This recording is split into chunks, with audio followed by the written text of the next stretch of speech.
नमो हरिहन्ताय नमो सिद्धाय नमो आयर्याय नमो वत्साय नमो लोय सर्वसाहुणं केशव पंचणमुखारो सर्वपावपणासनो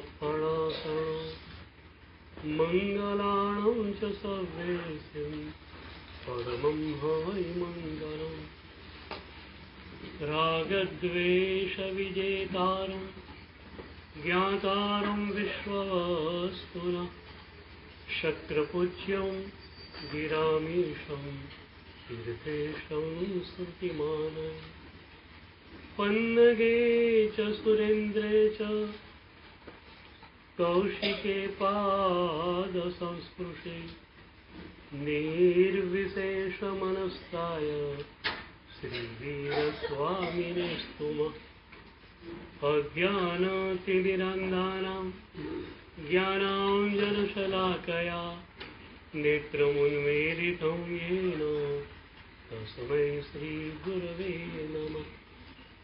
सर्वारिष्टप्रणाशाय सर्वाभीष्टार्थदायिने सर्वलब्धिविधानाय गौतमस्वामिने नमः।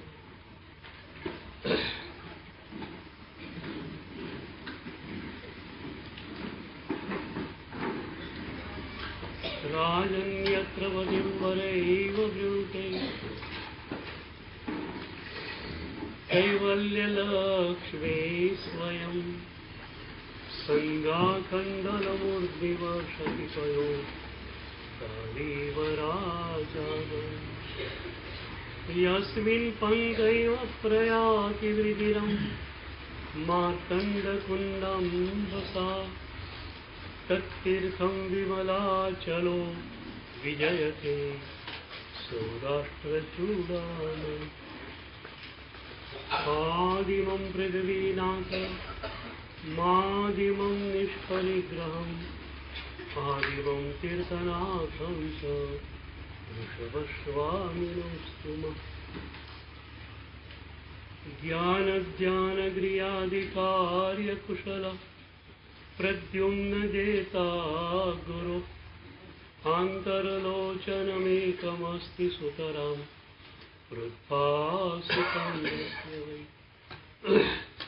ओंकारेण सुसेवितोऽपि सततम् ओंकारसेवा पर सोऽयं सौम्यमनः सदा विजयते श्रीसिद्धिसूरीश्वर सोऽयं सौम्यमनः सदा विजयते श्रीभद्रसूरीश्वर सोऽयं सौम्यमनः सदा विजयते ओंकारसूरीश्वर सोऽयं सौम्यमनः सदा विजयते अरविन्दसूरीश्वर।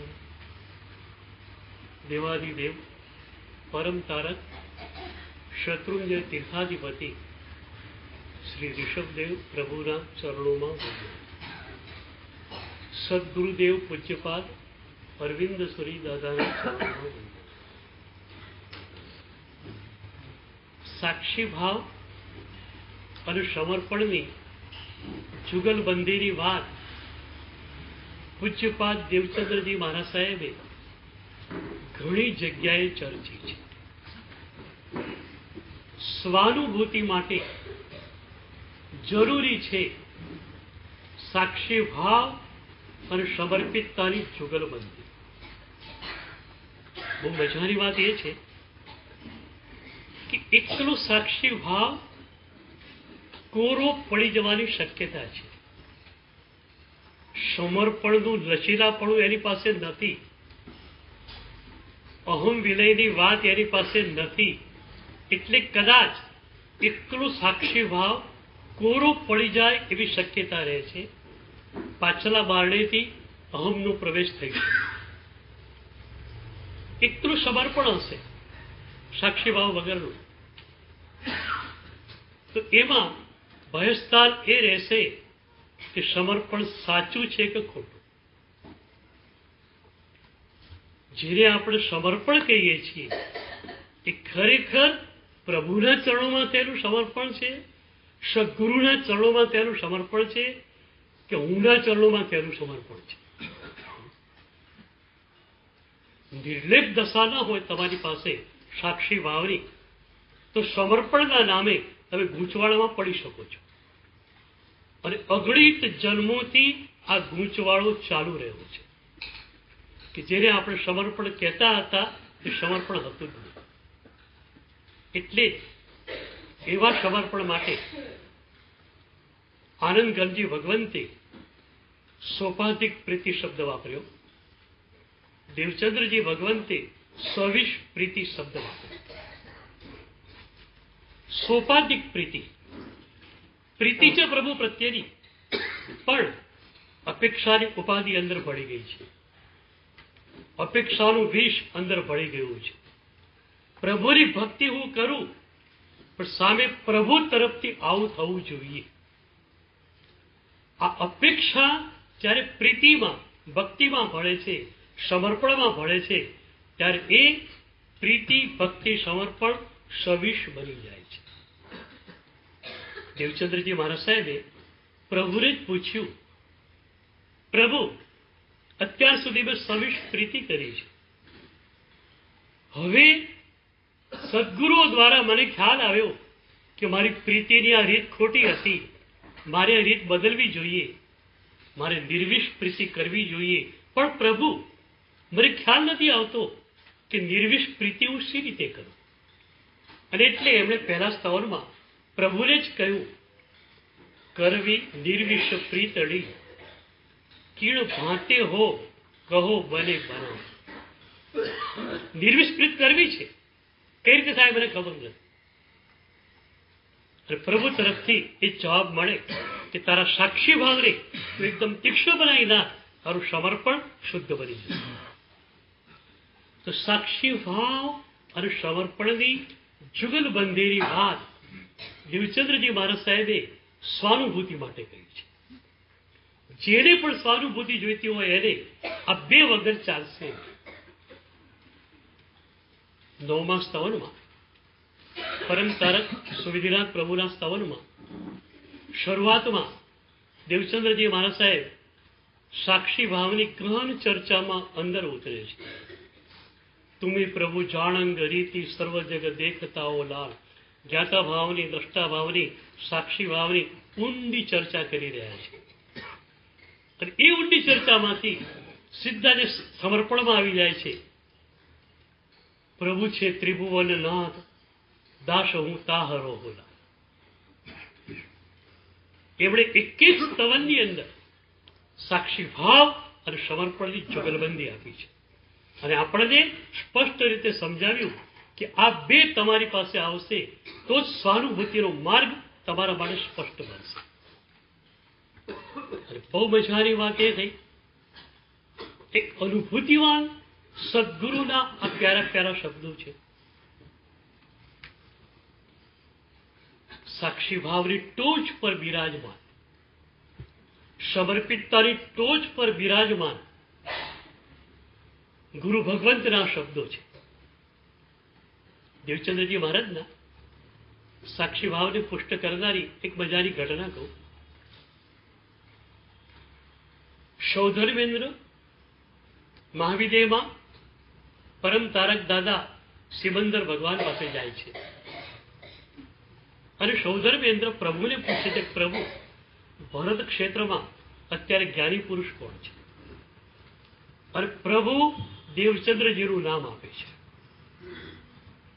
સૌધર્મેન્દ્ર ભરત ક્ષેત્રમાં આવે છે.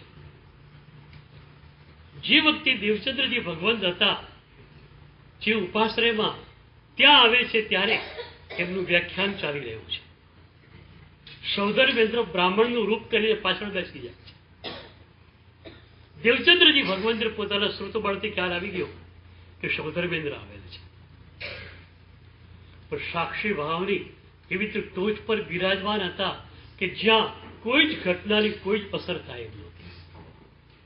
શૌધર્મેન્દ્ર આવેલ છે તો શૌધર્મેન્દ્રને પ્રભાવિત કરવા માટે બહુ સારી વાતો કરી નાખું, આ વાત એમના મનમાં નથી. જે લહેરથી જે રીતે પ્રવચન આપતા હતા એ જ રીતે પ્રવચન આપી ગયા. કોઈ જ ઘટનાની કોઈ જ અસર નહીં. શ્રીમદજીનું પદ યાદ આવે અપૂર્વ અવસરનું, રજકણને રુદ્ધિ વૈમાનિક દેવની સર્વે માન્યા પૂતગલ એક સ્વભાવ જો. ધૂળનું કણ હોય કે વૈમાનિક દેવની રીતિ હોય, નાખો ક્યાં? પરના ખાનામાં નાખી દો. બે જ ખાના છે તમારી પાસે, એક સ્વનું ખાનું, એક પરનું ખાનું. કેટલા ખાના રાખો છો? બે જ ખાના છે ને. રજકણ દે રુદ્ધિ વૈમાનિક દેવની સર્વે માન્યા પૂતગલ એક સ્વભાવ જો. પૂતગલના ખાનામાં નાખી દો.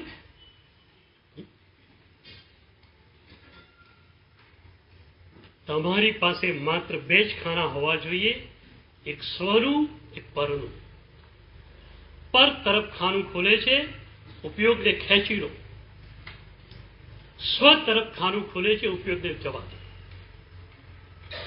પ્રશમરતિમાં ભગવાન ઉમાસ્વાતીએ આ વાત કરી છે. તચ્ચિંત્યમ તદ્ભાષ્યમ તત્કાર્યમ.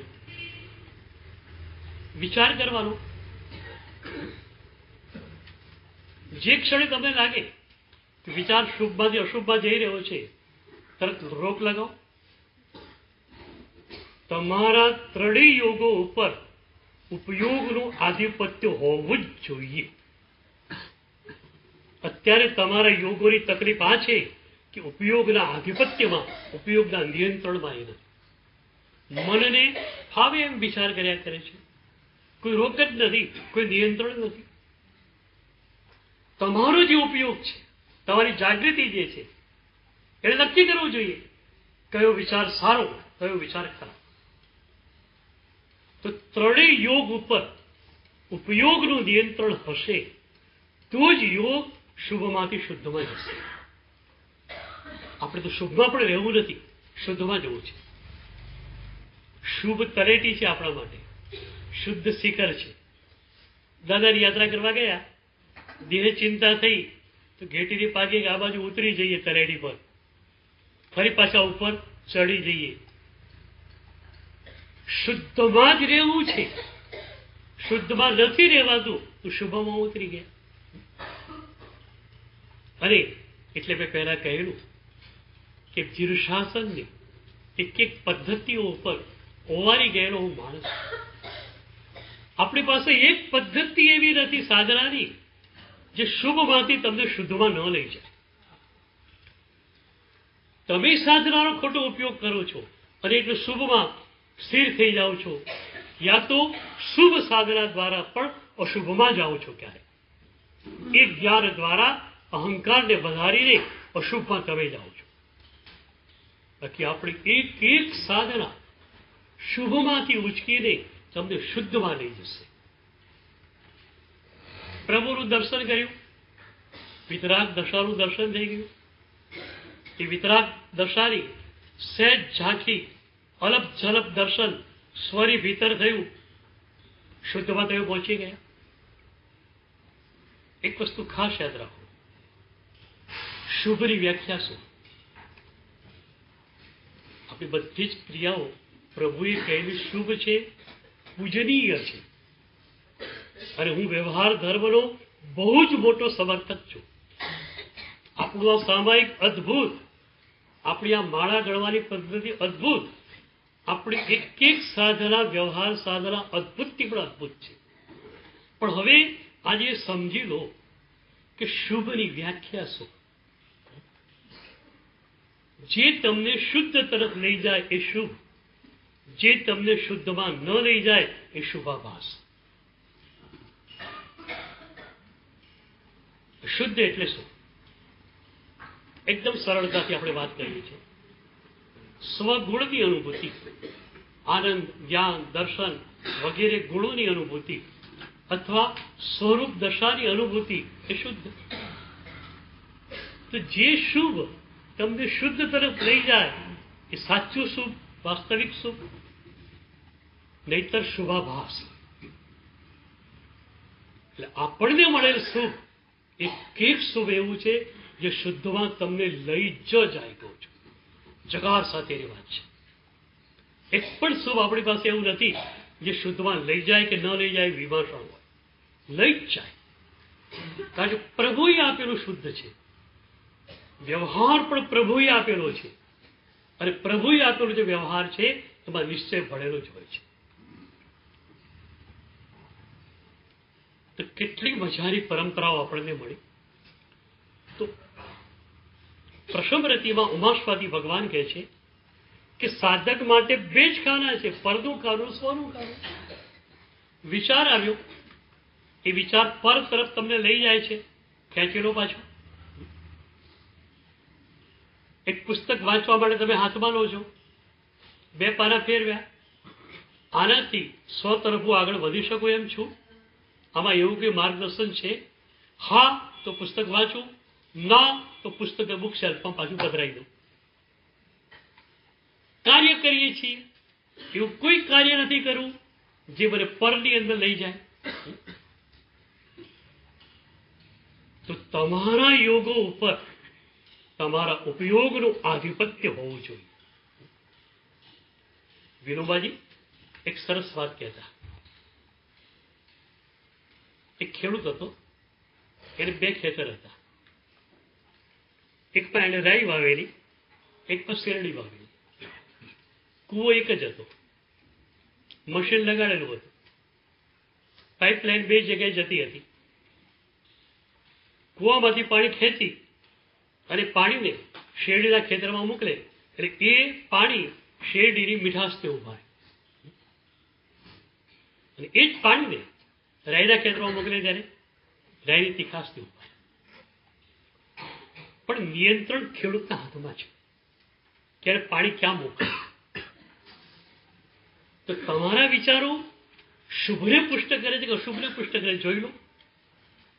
જે ક્ષણે તમને લાગે કે અશુભને મારા વિચારો પુષ્ટ કરી રહ્યા છે, એ જ ક્ષણે ઉપયોગને કહી દો કે યોગને શક્તિ આપવાનું બંધ કરી દે. ઉપયોગ યોગને શક્તિ આપે છે. બધા જ યોગો નિર્બળ છે. અને એ જ સંદર્ભમાં દેવચંદ્રજી મહારાજ સાહેબ અષ્ટપ્રવચન માતાની સજ્જાયમાં કહે છે કે તમે બોલો છો ત્યારે ઉપયોગ આત્મશક્તિ તમારી વપરાય છે. તો બહુ મજાની વાત એમણે કરી. સાધકને પૂછે છે, ભાષા વર્ગણ પૂદગલા ગ્રહણ નિસર્ગ ઉપાદ કરવા આત્મ વીર્યને શાને પ્રેરે સા. તમે બોલો છો ત્યારે શું કરો છો? ભાષા વર્ગના પૂદગલોને ગ્રહણ કરો છો, આત્મસાત કરો છો, છોડો છો. શું પ્યારા શબ્દો વયા છે. દેવચંદ્રજી મહારાજ સાહેબની અષ્ટપ્રવચન માતાની સજ્જા એટલે ગુજરાતીમાં આવેલી શ્રેષ્ઠતમ સાધના કૃતિ. શું શબ્દો આવ્યા? ભાષા વર્ગણ પૂદગલા ગ્રહણ નિસર્ગ ઉપાદ. નિસર્ગ એટલે ખાલી કરવું. ભાષા વર્ગના પૂદગલો ગ્રહણ કરવા અને છોડવા. એ ઉપાધિ કરવા માટે, પૂદગલોમાં જવા માટે શું સાધક આત્મશક્તિને વાપરી શકે ખરો? ભાષા વર્ગણ પૂદગલા ગ્રહણ નિસર્ગ ઉપાદ કરવા આત્મવીર્યને શારી પ્રેરે સાથ. એક સાધક પોતાની આત્મશક્તિનો ઉપયોગ શું આમાં કરી શકે ખરો? પૂદગલો તરફ લઈ જવા માટે તમારી આત્મશક્તિને માત્ર અને માત્ર સ્વ તરફ લઈ જવી છે. અત્યાર સુધી આત્મશક્તિનો દુરુપયોગ થયો છે. પર તરફ જ્યાં જ્યાં જવાનું હતું એ જ ઉપયોગ દ્વારા યોગોને પ્રવાહિત તમે કર્યા અને અશુભમાં તમે ગયા. હવે એ જ યોગોને શુભ કરીને ઉપયોગને એકદમ શુદ્ધતમ બનાવીને શુદ્ધની દિશામાં આપણે જવું છે.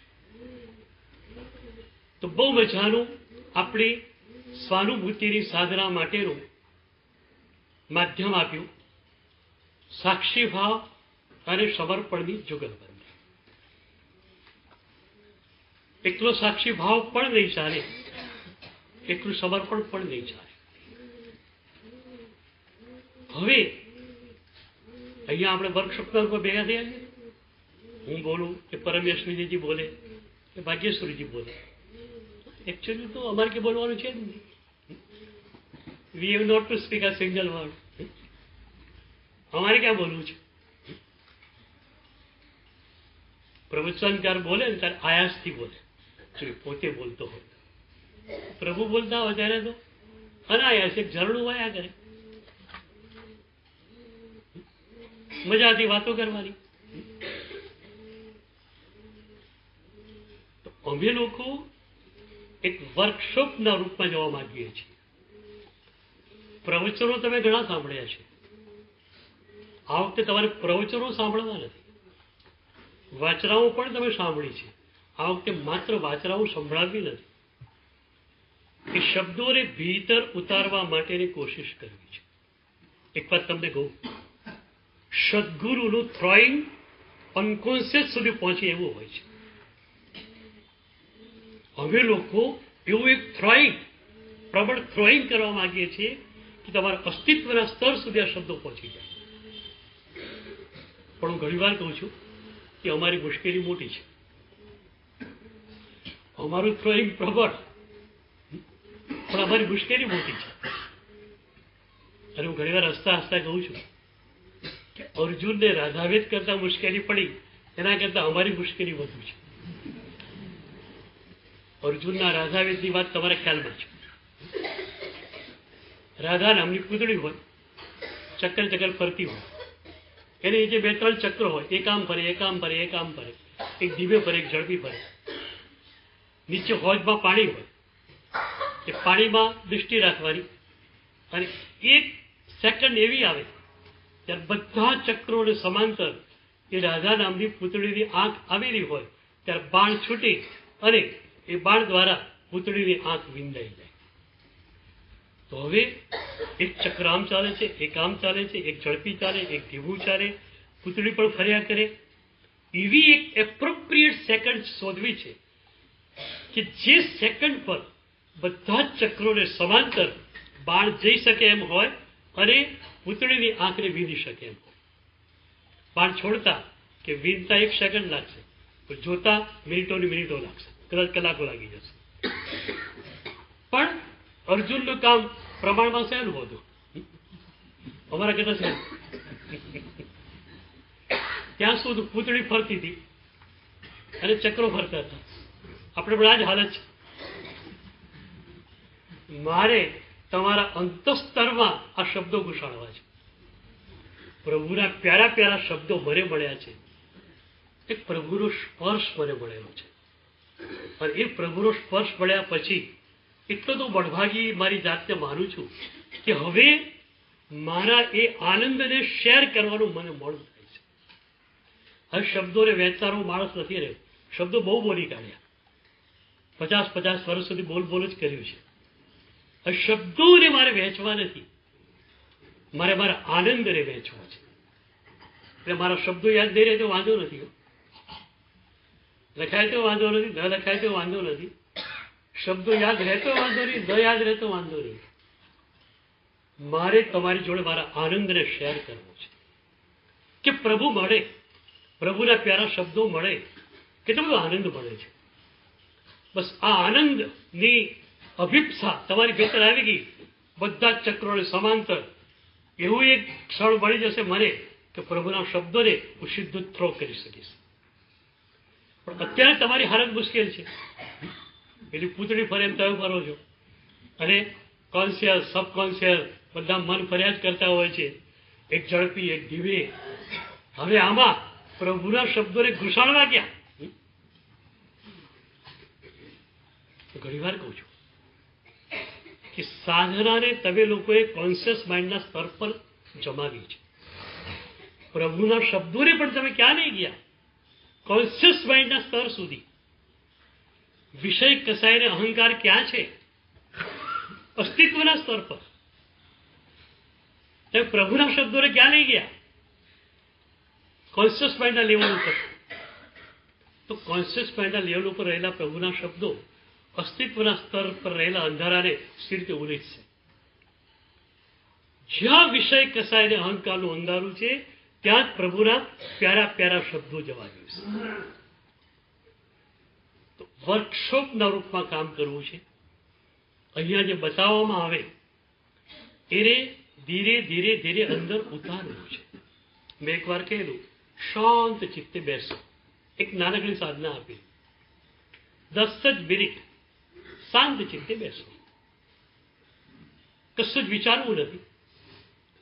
વિચાર આવી ગયો તો પણ દૃશ્ય છે, તમે દ્રષ્ટા છો, ફરક પડી ગયા. તમે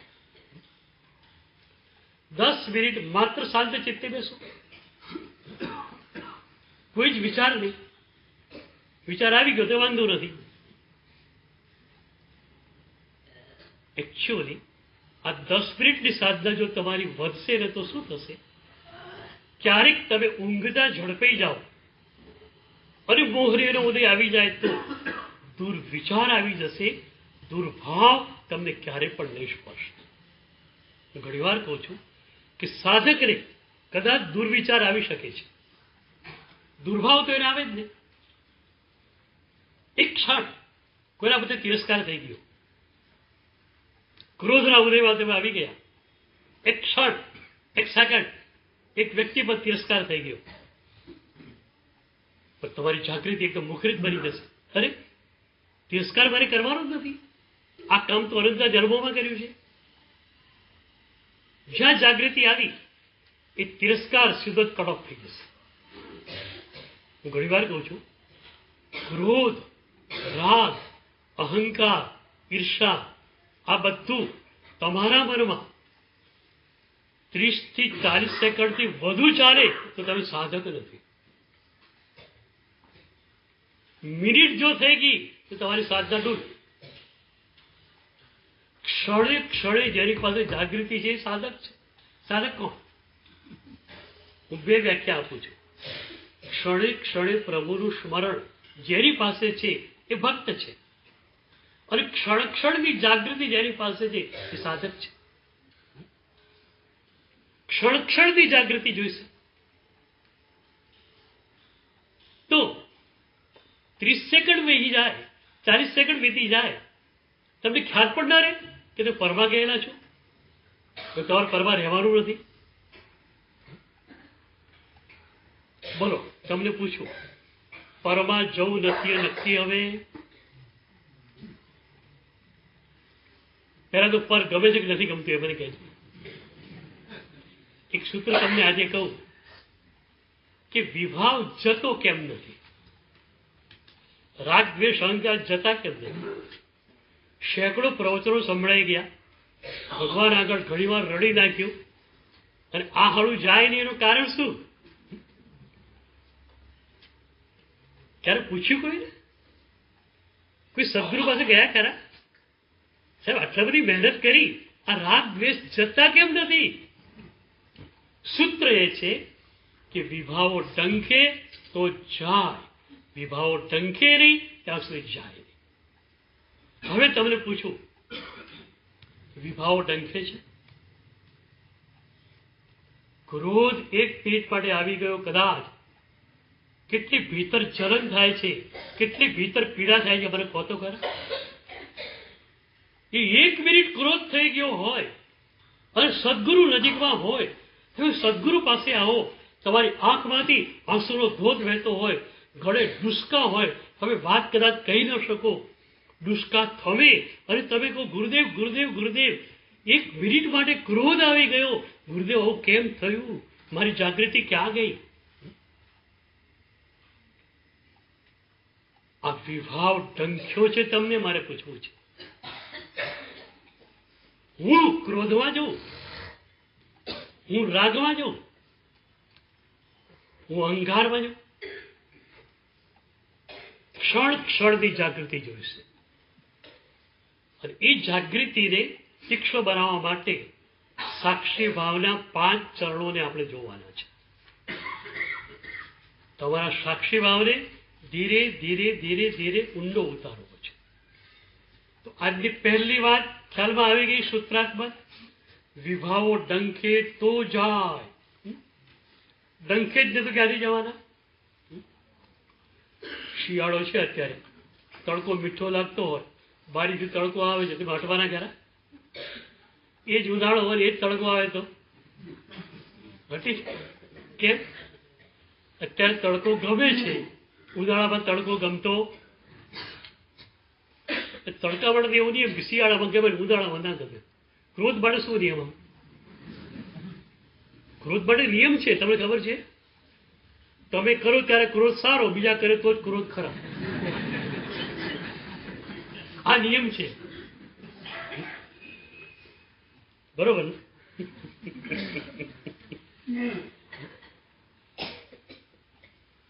અમારે ત્યાં સદગુરુ ભગવંત કરે ને એ કોપને તો અમે સારો માનીએ છીએ, અને એના માટે એક ખાસ શબ્દ છે, પુણ્ય પ્રકોપ.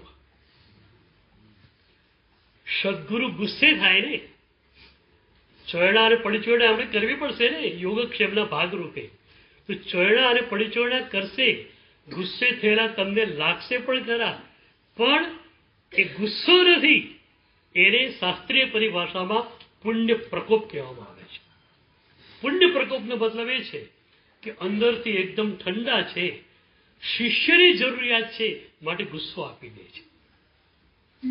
બુદ્ધના જીવનની એક ઘટના છે. એકવાર બુદ્ધ દેવદાસ પર ગુસ્સે થયા છે.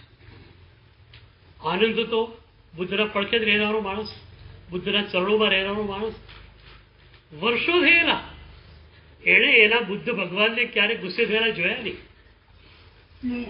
પહેલી જ વાત બુદ્ધ ભગવાનને ગુસ્સે થતા જોયા.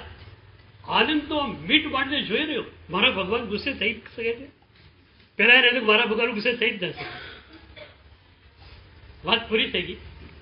પછી આનંદને બુદ્ધને પૂછેલું કે ભગવાન, હજુ મને નવાઈ લાગે છે કે શું આપ ગુસ્સે થઈ શકો છો?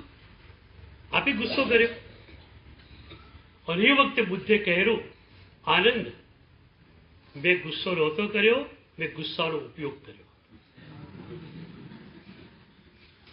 મેં ગુસ્સો નહોતો કર્યો, ગુસ્સાનો ઉપયોગ કર્યો હતો.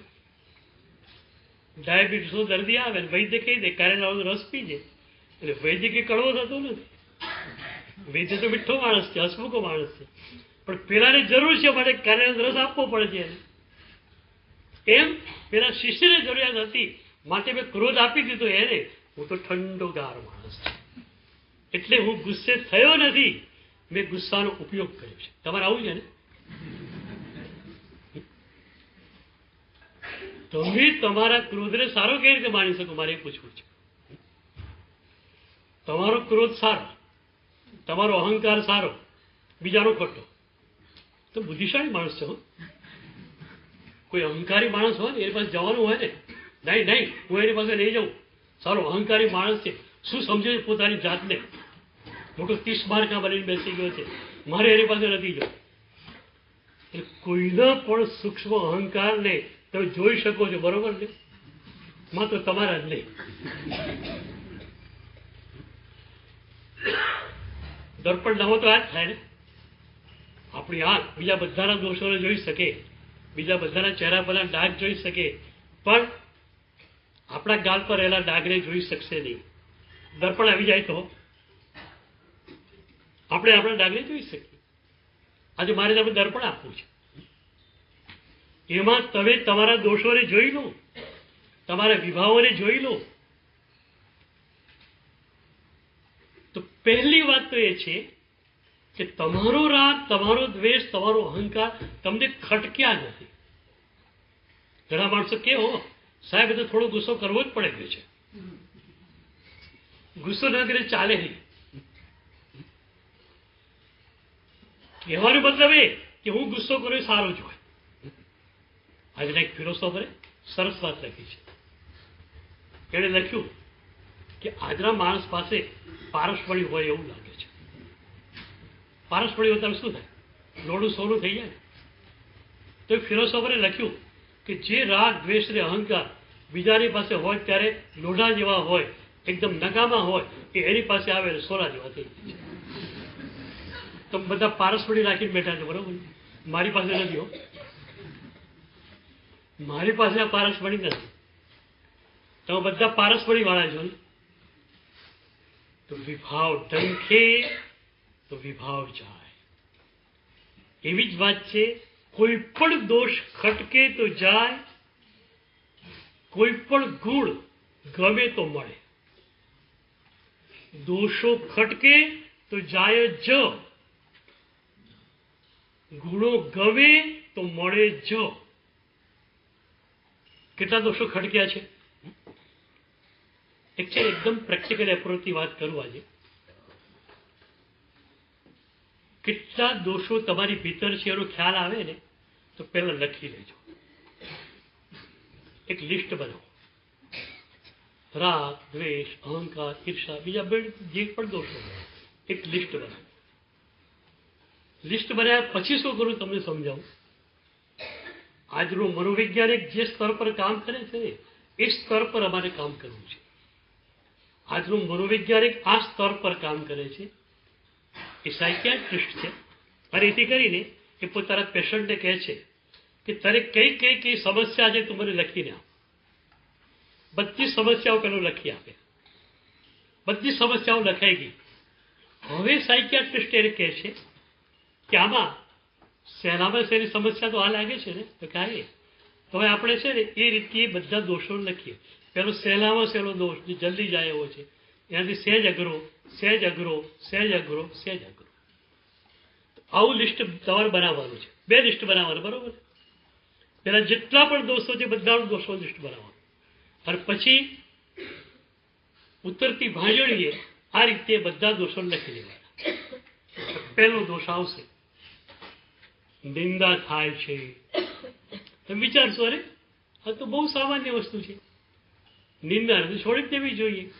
અને એમાં કંઈ બહુ અઘરું પડે એમ નથી. હજુ વિચાર અશુભમાં જાય એનો રોકવો મારા માટે અઘરો છે, પણ આ હોઠ દ્વારા કોઈની પણ નિંદા ન કરવી એ વાત તો સાવ સહેલી છે. તો ચાલો પહેલી સમસ્યા સોલ્વ. આ રીતે તમે કામ કરશો તમારા દોષો ઉપર, પણ તમે ક્યારે કરવાના? દોષો ખટકે તો કરશો, નહીં તો નહીં. ખરેખર જો દોષો તમને ખટકતા હોય ને, દોષો જતા જ રહે. અને એના માટે હું એક ત્રિપદીની ચર્ચા કરું છું. આંતરનિરીક્ષણ, સંકલ્પ અને જાગૃતિ. જે દોષ તમને અખરે છે એ દોષમાં જ તમારે મુક્ત થવું છે. આ ત્રિપદી તમારી પાસે હોય ને તમે દોષમાંથી મુક્ત થઈ ગયા. આંતરનિરીક્ષણ, સંકલ્પ અને જાગૃતિ. પહેલું આંતરનિરીક્ષણ. રાતના સમયે તમારી જોડે એકલા બેસો અને તમારી જાતને પૂછો કે આજે બપોરે પેલાની સાથે તાળુકીને વાત કરી, શું એવી રીતે વાત કરવી જરૂરી હતી ખરી? એને બદલે હસતા મોડે મેં પ્રેમથી વાત કરી હોત તો એ વધુ એક્સેપ્ટેબલ ન બની શકે. આ રીતે તમે તમારી જોડે, તમારી જાત જોડે વિચાર કરો. આંતરનિરીક્ષણ કે ભાઈ આમ કર્યું હોત તો કેમ સારું રહે. હું ઘણી વાર કહું છું કે હવે છે ને આમ પણ લાલ આંખ વાળવાનો જમાનો પૂરો થઈ ગયો છે. તમે તમારા દીકરાને સાહેબ લાલ આંખ કરશો ને તો ક્યાંક ભાગી જશે. લાલ આંખ વાળાનો જમાનો પૂરો થઈ ગયો છે. હવે માત્ર હસતા ચહેરા વાળાનો જમાનો છે, સ્માઇલિંગ ફેસ વાળાનો. તો આંતરનિરીક્ષણમાં પકડાયું કે ગુસ્સે થઈને મેં વાત કરેલી, આ શું બરોબર હતું? આવો ગુસ્સો જરૂરી હતો? પકડાય કે ના, ગુસ્સો જરૂરી નહોતો, ખોટો કર્યો. એક આવેગમાં થઈ ગયો ગુસ્સો, પણ ખોટો હતો. હવે તમે સંકલ્પ કરો. આંતરનિરીક્ષણ દ્વારા દોષ પકડાયો. હવે શું કરવું છે? સંકલ્પ કે 1 અઠવાડિયા સુધી કમસે કમ આ દોષ રિપીટ થવો ન જોઈએ. સંકલ્પ કરો. સંકલ્પ કર્યા પછી તમારી પાસે જાગૃતિ જોઈશે. જ્યારે એ દોષ પ્રગટ થવાની વેળા આવે, સહેજ ગુસ્સાથી બોલવાનો વિચાર આવી જાય, તરત જ તમને તમારો સંકલ્પ યાદ આવી જવો જોઈએ. નહીં, એક અઠવાડિયા સુધી તો મેં નિયમ લીધેલો છે, મારે ગુસ્સેથી બોલવાનું નથી, મોટેથી બોલવાનું નથી. તો અંતર્નિરીક્ષણ, સંકલ્પ અને જાગૃતિ આ ત્રણ તમને મળી જાય, દોષોમાંથી મુક્તિ. શું અઘરું છે? દોષ મુક્તિ પણ અઘરી નથી, અને આપણી સાધનામાં જે વિચાર મુક્તિ આપણે કહીએ છીએ એ પણ અઘરી નથી. અઘરું કઈ છે જ નહીં. મારી ભાષામાં કહું, ઇટ ઇઝ સો ઇઝી. હું ઘણી વાર કહું છું કે પ્રભુએ આપેલી સાધના ઇઝીએસ્ટ, શોર્ટેસ્ટ અને સ્વીટેસ્ટ છે. ઇઝીએસ્ટ, સરળમાં સરળ.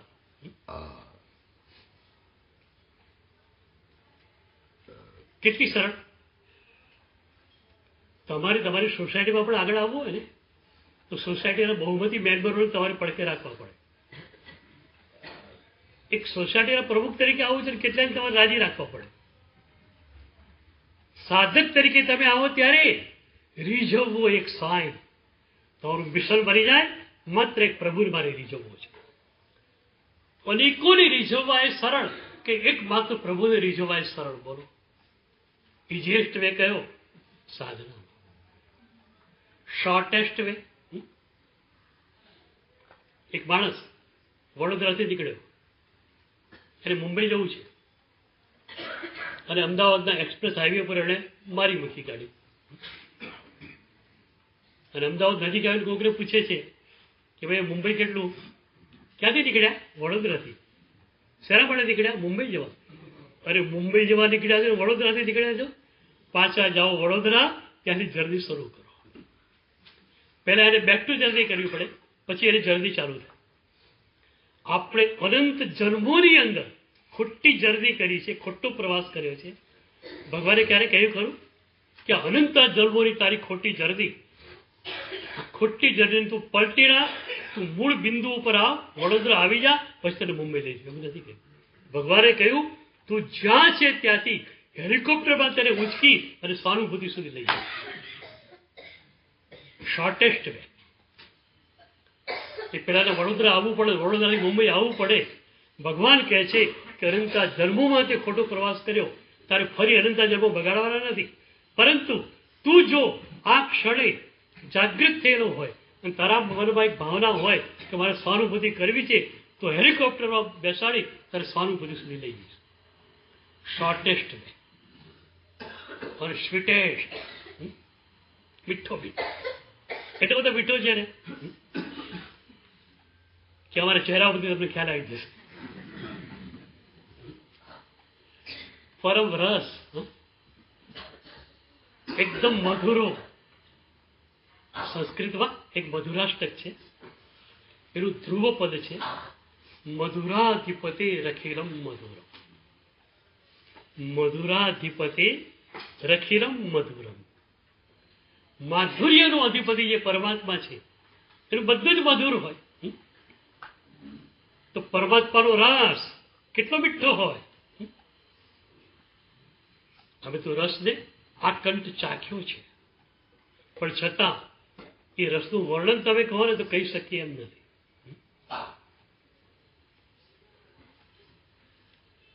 આ માન વિજય મહારાજ સાહેબે આ રસની વાત કરી. કહીએ અણચાખ્યો પણ અનુભવ રસનો ટાણો મળ્યો. અનંતા જન્મોની અંદર જે રસનો આસ્વાદ ન કર્યો હોય એ રસનો આસ્વાદ આ પરમ રસનો હતો, અને એ મેં માણ્યો. પણ કઈ રીતે? પ્રભુની મહેરે તે રસ ચાખ્યો, અંતરંગ સુખ પામ્યો, માન વિજય વાચક એમાં જંપે, હુવો ભુજો મને કામ્યો. પ્રભુની મહેરે તે રસ ચાખ્યો. પ્રભુની કૃપા થઈ ગઈ અને રસ ચખાઈ ગયો. હવે એક વાત તમને પૂછું, જે કૃપા માન વિજય માન સાહેબ પર ઉતરી એ તમારા પર ન ઉતરે એવું તમારે માનવું છે? શું કહે છે? પ્રભુની મહેરે તે રસ ચાખ્યો. બરાબર, બીજું કોઈ જરૂરિયાત નથી. એક જ જરૂરિયાત, પ્રભુની કૃપા, રસ ચખાઈ ગયા. તો માન વિજય માન સાહેબ ઉપર પ્રભુની કૃપા ઉતરી, આપણા ઉપર ન ઉતરે એવું તમે માનો છો? શું માનો છો તમે? શું પ્રભુને ભેદભાવ હોઈ શકે ખરો? કે માનવી જો મારા સાહેબને પરમ રસ ચખાડી દે અને તમને ન ચખાડે? થયું શું? કૃપા સતત ચાલુ છે, છિલ્નાર તરીકે આપણે આવ્યા નથી. ઘણી વાર કહું છું, ચિત્તય રામે પશ્યંતુ, કેટલી શ્રેષ્ઠ પ્રાર્થના છે. તીર્થંકર ભગવંતો, અનંત તીર્થંકર ભગવંતો, મારા ઉપર પ્રસાદ વર્ષાવો. પણ એકચ્યુઅલી આ પ્રાર્થના કોઈ હોઈ શકે ખરી? આ પ્રાર્થના હોઈ શકે?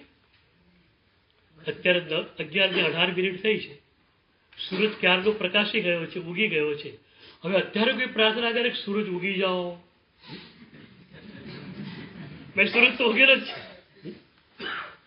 એમ તીર્થંકર ભગવંતો પ્રસાદ વર્ષાવો, આવી કોઈ પ્રાર્થના હોય? એ પ્રસાદ વગેરે કોઈ ક્ષણ છે? એ પ્રસાદ વિનાનો કોઈ ક્ષણાર્થ છે? એક એક ક્ષણે પ્રભુની કૃપા વરસી રહી છે. તો ભાર ક્યાં છે? બે ઉપર ભાર છે. તિથ્થયરા મે પશ્યંતુ, મારા ઉપર પ્રભુની કૃપા વરસો. પ્રભુની કૃપા તો વરસી રહી છે, પણ હું ઝીલી શકતો નથી. અને એટલે આપણે પ્રભુને કહેવું પડશે, પ્રભુ તારી કૃપા અનરાધાર વરસી રહી છે, એમ સદગુરુઓ દ્વારા હું જાણું છું, પણ એ કૃપાના બુંદનો અનુભવ મને થયો નથી. તું એવી કૃપા કર, સદગુરુ ચેતનાને મારી પાસે મોકલ, અથવા તારે જે કરવું હોય કર, પણ તારી કૃપાનો અનુભવ મને કર. એટલે પ્રભુ કૃપા વરસાવે એટલું નહીં, પ્રભુને કહી દઈએ તું કૃપા વરસાવીને બેસી જાય નહીં ચાલે મારા માટે, તારે કૃપાને ઝીલાવવાનું કામ પણ કરવું પડશે. માત્ર વરસાવવાનું કામ નહીં, ઝીલાવવાનું કામ પણ કરવું પડશે. એક જગ્યાએ એક માણસ ગયેલો, તો જજમાનના ત્યાં ગયો ને, એ જજમાનને ત્યાં એકદમ વેલ્યુએબલ વોલ્યુમ્સ, બહુ સરસ પુસ્તકો, કિંમતી, પણ આડા આવડા પડેલા, કોઈ અલમારી પર ને કોઈ છૂટા ને કોઈ ખાટલા પર. તો આ ભાઈએ કહ્યું જજમાનને કે આટલા કિંમતી પુસ્તકો છે તમારી પાસે, તો કબાટમાં વ્યવસ્થિત મૂકવા જોઈએ. પેલાએ કહ્યું કે જેમની પાસેથી માગી માગીને પુસ્તકો લાવ્યો છું, એમની પાસેથી કબાટ માંગવાની હિંમત હજુ નથી. એ હિંમત આવી જશે ત્યારે કબાટ બી આવી જશે. એને ભલે હિંમત ના રાખી, આપણે હિંમત રાખવાની છે કે પ્રભુ કૃપાને વરસાવ પડતું, ઝીલાવ પડતું. અને એ પ્રભુની કૃપાને ક્યારે આપણે ઝીલી શકીએ? સદગુરુ તૈયાર, પ્રભુ તૈયાર. તમે ધ્યાનની ક્ષણોમાં જાઓ ત્યારે પ્રભુની એ કૃપાનો અનુભવ તમે કરી શકો. બાર વિજય મહારાજ કહે છે, પ્રભુની મહેરે તેરસ ચાખ્યો. શું થયેલું? સંપૂર્ણ મન એમને પ્રભુને સોંપ્યું, ત્યારે પ્રભુની કૃપાનું આસ્વાદન ચાખ્યું. There should be the totality. તમે મન પાર્શિયલી પ્રભુને સોંપો એ નહીં ચાલે. કોન્શિયસ માઇન્ડ પ્રભુને સોંપ્યું, અનકોન્શિયસ માઇન્ડ તમારી પાસે એ નહીં ચાલે. There should be the totality. સંપૂર્ણતયા તમારું મન પ્રભુને સોંપી દો. જુઓ પ્રભુ તમારા મનમાં એ કૃપાનો રસ કેટલો ભરી કાઢે છે. પ્રભુ તૈયાર છે. He is ever ready. We are also ready. But are you ready? તો હવે તમને તૈયાર કરી દઉં. થોડીક ધ્યાન સાધના કરી લઈએ કે જે સાધનામાં પ્રભુની કૃપાના આંદોલનોને આપણે પ્રાપ્ત કરી શકીએ. શરીર ટટ્ટા, આંખો બંધ.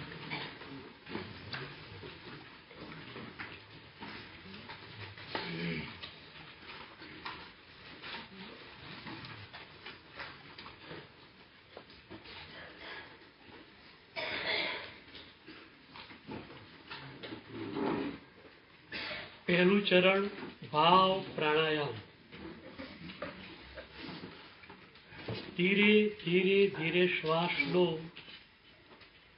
ધીરે ધીરે ધીરે શ્વાસ છોડો.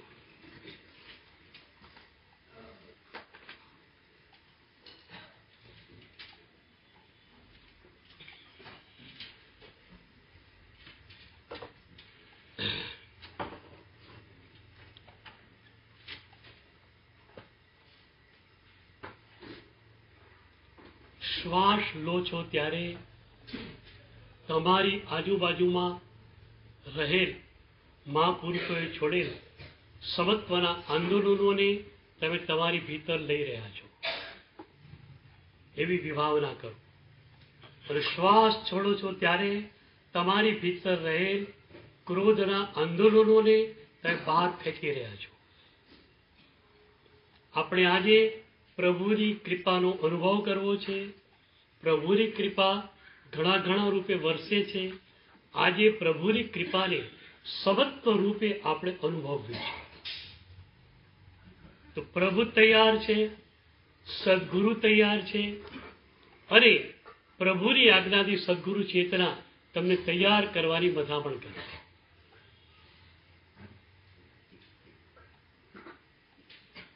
કોઈ વિચાર નહીં,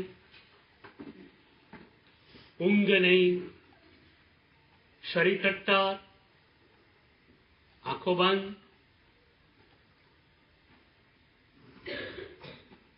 એકદમ જાગૃત બની જાઓ. એક પણ વિચાર આવે, વિચારને ફેંકી દો. બે ઊંડા શ્વાસ લઈ લો, વિચારની ચેનલ તૂટી જશે.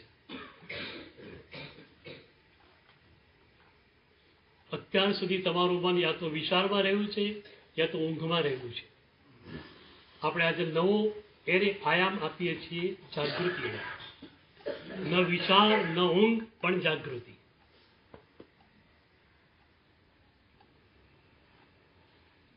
શરીર ટટ્ટાર, આંખો બંધ, ડીપ બ્રીધિંગ. પહેલું ચરણ ભાવ પ્રાણાયામ. માત્ર શ્વાસોશ્વાસ લેવા એ દ્રવ્ય પ્રાણાયામ છે.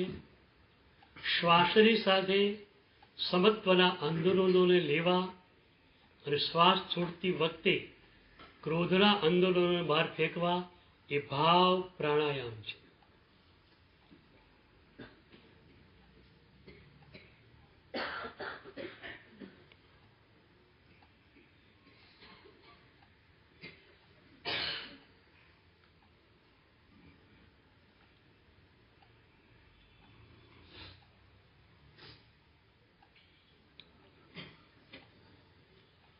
એકદમ જાગૃતિ.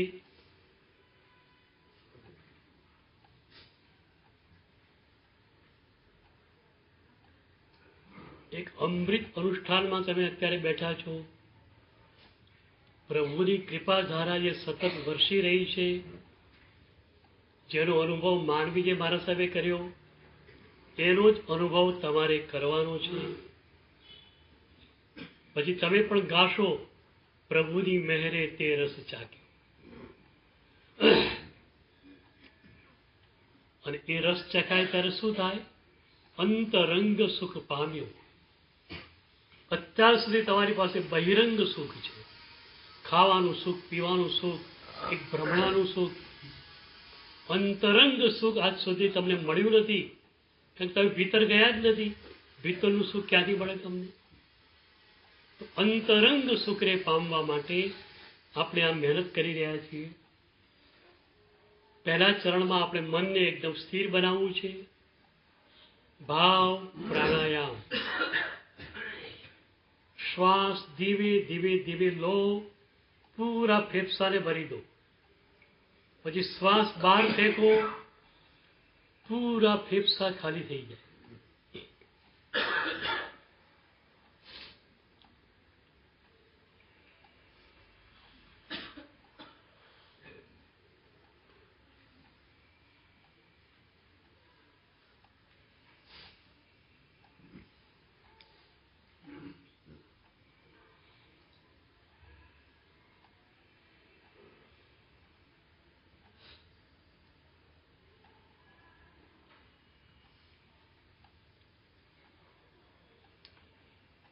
માત્ર 3 મિનિટ ભાવ પ્રાણાયામ.